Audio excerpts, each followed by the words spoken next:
بسم الله الرحمن الرحيم. الحمد لله رب العالمين وبه نستعين على امور الدين والدنيا. صلى الله على سيدنا محمد وعلى اله وصحبه وسلم اجمعين. ما بعد، السلام عليكم ورحمه الله وبركاته.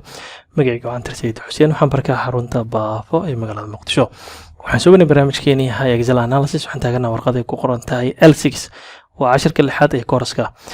waxaan ka hadlaynaa refreshing pivot table data, in haddii pivot table-ka datadiisa isbedel oo ku imaado sidii pivot table-kii aan u habeyn lahayn, refresh wax loo yaqaan aan ugu samayn lahayn. waxaan haysanaa table hore aan usoo isticmaalayno bangi xisaabtiisa la xiriiro, akoonada cid iska leh, nambaradooda iyo weliba degmooyinka ka soo jeedaan, nooca akoonka uu yahay shakhsi, ganacsi, qaabka lacagta looga baxsado akoonka iyadoo la isticmaalayo amba Visa, Mastercard amba PayPal, iyo weliba lacagaha akoonka laga bixiyo. waxaan rabaa marka hore pivot table-ka inaan sameeyo, weliba markaan waxaan isticmaalayaa labadan column oo ah method of payment-ga iyo weliba column-kan lacag bixinta.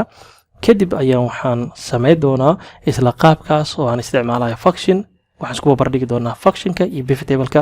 pivot table-ka wuxuu u baahanayaa markii isbedel oo ku imaado daatada meeshan ku taalo in pivot table-ka refresh wax loo yaqaan lagu sameeyo. haddii kale ma laga dareemayo isbedelkaas lagu sameeyey, hore lagama arkaayo. waxaan sameynaya meel kamid ayaan istaagaya, inta wax ka dambeeya waxaan soo gudbaya insert. waxaan taabanayaa pivot table-kaas. keyboard shortkada jiro oo ah alt nvt. hore wuxuu kasoo qoyaasanayaa table-kaaga inta uu la egyahay, waana intaan uu fiican yahay. waxaan rabnaa warqadan aan taagana meel kamid inaan dhigno. locationka ayaan u sheegaynaa. locationka wuxuu noqonayaa bal xoogaa yar korkaan ayaan u qaadayaa, inta wax ka dambeeya okay aan taabanayaa. hore waxaa kasoo boodaya pivot table filligii, horey waa usoo siibnay, hadda hore kasoo booday. bal waxaan sameynayaa wax yar dhinacana u socodsiinayaa, hoos waa soo kala jeedanayaa. waxaan rabaa inaan si fiican u kala arki karo. wax yar hoose usoo soconaya, method of payment-ga ayaan soo qabanaya, ruwaan ayaan kusoo tuurayaa. saddexda haba ee lacagta looga bixiya akoonka ayaa meeshan kasoo muuqanayo. wax yar hoose ayaan usoo soconaya, payment-ga amba withdrawal-ka ayaan soo qabanaya, qaybtan value-ga ayaan kusoo tuuraya. horey wuxuu kasoo qabanayaa hab walbo iyo weliba lacagta laga bixiyo.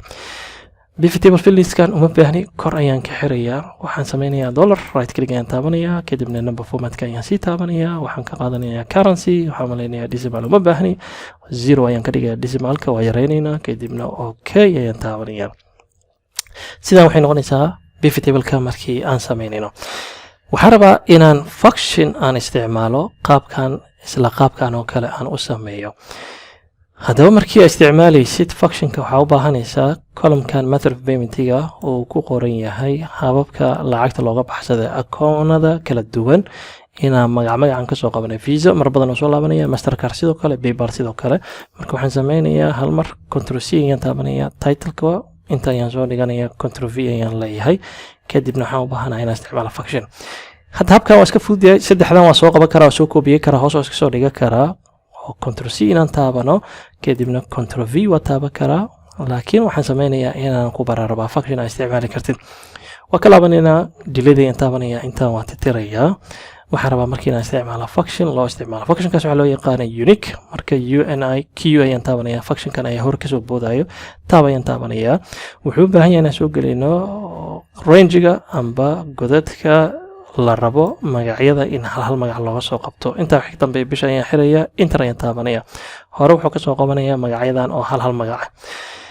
waxaan rabaa magacyadan inaan sort ku sameeyo sida pivot table-ka oo kale, Mastercard, PayPal, Visa. marka laba jeer ayaan gujinayaa, formada meeshan ku xiray oo godka ugu horeeya laba jeer gujinayaa. equation gadaasheeda ayaan imaanaya. waxaan isticmaalayaa function loo yaqaano sort. functionkan wuxuu keenayaa in uu kala hormariyo oo isticmaala A to Z. taab ayaan taabanaya, qaybta dambe ayaan imaanaynaa, bisha ayaan xiraya, enter haddii aan taabano automatically horey ayuu wuxuu ku sameeyey sort. wax yar waa kala jiidaynaa column-kaasi oo ula ekaado. marka Mastercard ugu horeeya, PayPal, Visa sida pivot table-ka oo kale. intaa wixii ka dambeeya waxaan bilaabayaa inaan isku geyntii aan soo sameyno. hani meeshaan hal criteria aan ku haystaa. functionka sum if-na waa isticmaali kartaa, sum ifs-na waa isticmaali kartaa. bal waxaan soo qabanayaa functionka ugu koreeya oo ah sum if, bacdama hal criteria aan rabo inaan isticmaalo, taab ayaan taabanaya. functionkan saddex qaybood ka kooban yahay. qaybta ugu hore wuxuu u baahan yahay range. range wuxuu noqonayaa godadka criteria-da aan rabno in magacyadan hadhow aan ka baarno, waana qaybtan method of payment-ga table-ka uu ku yaalo. intaas ayaa harka soo saarayaa. ayaan taabanayaa. aniga waxaan isticmaalayaa Excel-ka dambe, marka uma baahni F4 inaad taabto. كوما أيان تابانيا وحن سوق قبانيا كريتيريا ذا ماشي هالجود أن سوق قبلها هاي وحن سوق قبانيا سد حدا جود أيان سو ذا قلينيا كوما أيان لي هاي سام رينج وحن قبانيا جدود كانوا دون قيبت بيمتي إن سو ذا قليو أسينا مبهنا جو يمكن أن كحرب بش أيان حريا أنت حكيت بي إنتر مكاتبنا هوري أيو جوابس كسو دادنيا نظام حلو يقانا سبيل رينج أوبريشن هوري كسو دادنيا إن وحاربا علامة دور سانكينا سارو intaas ayaan harka saaraya intaa wax ka dambeeya qaybta number groupka ayaan soo gudbaya waxaan soo qabanaya currency waxa u malaysaa dhisimaalkiin oo badan yahay dhisimaalkiinta ayaan ka yareynaynaa marka waxaan sameynay sida kan oo kale haddii lacala excelka hore isticmaalowsid oo aadan soo daadi karin jawaabta nidaamkan isticmaalaysaa function ka samif ayaa soo qabanaysaa range wuxuu noqonayaa qaybta method of payment-ga waxa ku qasbantaa f4 ina hal mar taabatid jawaab baa ka xirtid comma ayaa leedahay criteria waxay noqonaysaa ina hal xabo kaliya soo qabatid baadama rabo formula ina hoos ku biyo godadkan inuu dhaqaaqo iska caadi waa comma ayaa taabanaya sum range wuxuu noqonayaa column-kan payment-ga amba lacagaha laga isticmaalo akoonada asaga ayaan soo gelinayaa inta wax ka dambeeya f4 ayaan keyboard-ka taabanaya haddaba keyboardada qaar f4 si caadi ah looma taaban karo waliba laptopka markii uu yahay waxa ku qasban tahay fn inaad qabatid xarafkaas kadib ayaa f4 taabanaysaa anigana keyboardkayga saas oo kale waa fn ta ayaan qabanaya kadib ayaa f4 ta taabanaya fn ta wuxuu u dhaxeeyaa haddii keyboardkaaga fiirinaysid dhinaca bidixda hoos ayuu ku yaalaa controlka iyo calaamadda windowga dhexdeeda ayuu ku yaalaa marka kaas ayaa qabanaysaa waa fa iyo na is wato kadib f4 ta ayaa taabanaysaa inta wax ka dambeeya bisha ayaa xirayaa inter ayaan taabanaya waan soo qabanayaa hoos ayaan usoo jiidayaa waa isla sidii oo kale jawaabta isku jawaab ayuu soo saarayaa marka amba isticmaal nidaamkii hore excelka hore haddaa isticmaalaysid f4 ku qasban tahay inaad isticmaashid excelka cusub haddaa isticmaalaysid waa soo wada gelinaysaa hore ayuu kusoo daadinayaa bal waxaan rabaa inaan daatadan isbeddel yar aan ku sameyno kadibna aan fiirino formuladan waxaa ku dhacay isbeddele iyo waliba pivot table-ka dabcan pivot table-ka isbeddel xoog badan ku imaanaya ma jiro sababtoo wuxuu u baahanayaa amar loo yaqaan refresh laakiin waa isla fiirinaynaa waxa ugu horeeya waa mastercard 11720 kana sidoo kale mastercard ugu horeeya markii daatadan aan fiirinayna mastercard-kan ayaa imaanaya meesha uu ka yahay 550 bal waxaan ka dhigayaa 1000 ayaan ka dhigayaa inter markaan taabto mastercard-ka lacagtiisa wax ku dhacaya pivot table-ka fiiri waliba formula markaa isticmaalayna isbeddelkii maanaa fiiri inter ayaan taabtay horey mastercard-kii oo formulada hore iska bedelay laakiin pivot table-ka isbeddel kuma imaanin pivot table-ka hore iskama bedelo wuxuu u baahan yahay inaad tallaabo qaadid oo aad refresh samaysid daatadan hadda meesha ku taal waa soo qaadnay pivot table-ka maskaxdiisa ayaan kusoo shubnay waxaa loo yaqaanaa pivot table cache maskaxdiisa markaan kusoo shubnay kadib ayaan maskaxdii pivot table-ka waxaan ka diyaarinay reportkan pivot table reportka loo yaqaano oo ah kan meeshan ka soo muuqanayo haddaba wax xiriira oo ka dhaxeeya ma leh nidaamkan pivot table-ka markii laga hadlayo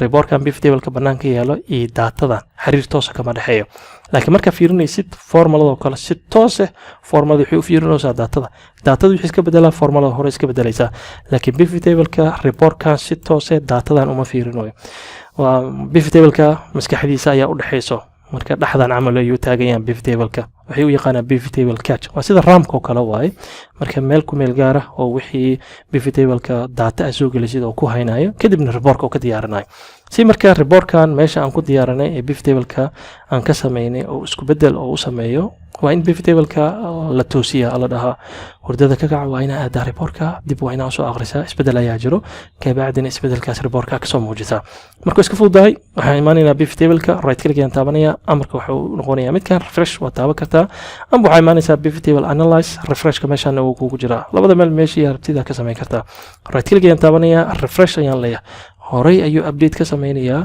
daatadii hore ka arkay wuu soo aqriyay marka 12170 ayaa hore ka soo baxayo haddii aan 550 kiisa ku soo celino oo inter aan taabano formulada hore iska bedelaysa laakiin pivot table-ka wuxuu u baahan yahay inaad refresh garaysid right click refresh ayaa leedahay amba waxaa imaanaysaa pivot table analyze kadibna refresh ayaa taabanaysaa horey ayuu update ka sameynaya wax yar in la update garay ayuu u baahanaya laakiin markaa fiirinaysid qaab isticmaalka pivot table-ka aad uga fudud yahay markii la isticmaalayo formulada meelo badanna uga fiican yahay koletaba 10 saac wadna si tartiib adiga ayaa u fahmi doona haddii la raado maanta insha Allah taala intaas ayaan ku hakenaynaa meeshan ayaan kasii wadi doonaa 10 soo socda haddii la raado subhanaka la bihamdika ashhadu an la ilaha illa anta astaghfiruka wa atubu ilayk assalamu alaykum wa rahmatullahi wa barakatuh